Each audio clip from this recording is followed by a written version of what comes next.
Hi, today we're doing cookie pops. First thing you're going to do is take a food processor and you're going to grind up about 18 Oreo cookies. Now I only have a small food processor, so I had to do about 6 cookies at a time. The recipe asks for 18. There is the ground up cookies. To this you're going to add 2 tablespoons of unsweetened cocoa,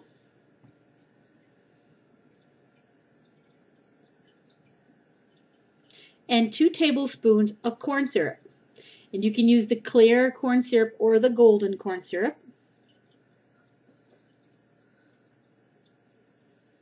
And then you're going to add 2 tablespoons of some kind of liquid. Now I'm using maraschino cherry juice here. You can use orange liqueur if you're making them for adults, or you could use 2 tablespoons of orange juice.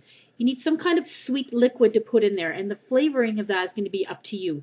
So I had some maraschino cherries in a jar and had lots of extra juice, so that's what I used. And stir it up until it's well combined.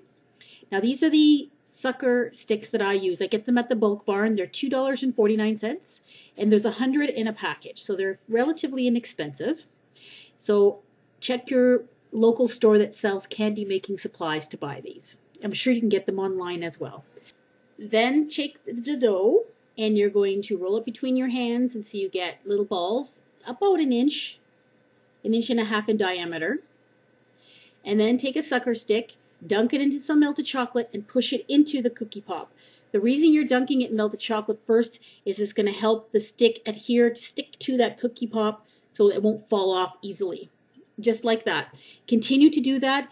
Put them on a cookie sheet. The cookie sheet should be covered with something, or it should be greased. I'm using a silicone mat here. You could use wax paper or parchment paper as well. Also, this recipe makes about, the recipe below in the description box makes enough for about 12 to 15 pops. I actually did a recipe and a half here because I needed a few more. Then once all the sticks are in, you're going to put it in the freezer for about 30 minutes because you want them to be well chilled and firm. Then melt about 1.5 cups of chocolate chips in the microwave. I add a little bit of paraffin to mine just to make the chocolate a little bit more workable and thinner, but you can add a tablespoon or 2 of vegetable shortening and it'll do the same thing. Then dunk the chilled cookie ball into the chocolate, and then I just use a kind of a back and forth spinning motion just to get some of the excess chocolate off. So you're just going to dunk it and then let the excess drip off. And then dunk the cookie pop into some sprinkles.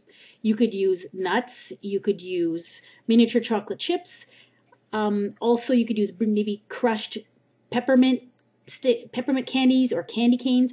Really, it's up to you what you want to dunk these into. You could also drizzle some white chocolate on them when you're done as well. There's lots of decorating options here. And I use a cardboard box with a few little holes poked into the top of it, just so that I have a place to put them while they dry and they harden. You could also use a block of styrofoam for this. It would do the same thing. And there they are, completed. If you want to make, let's say, 30 of them, I would double the recipe below for you to get that many approximately. But of course, it all depends on the size of them that you make.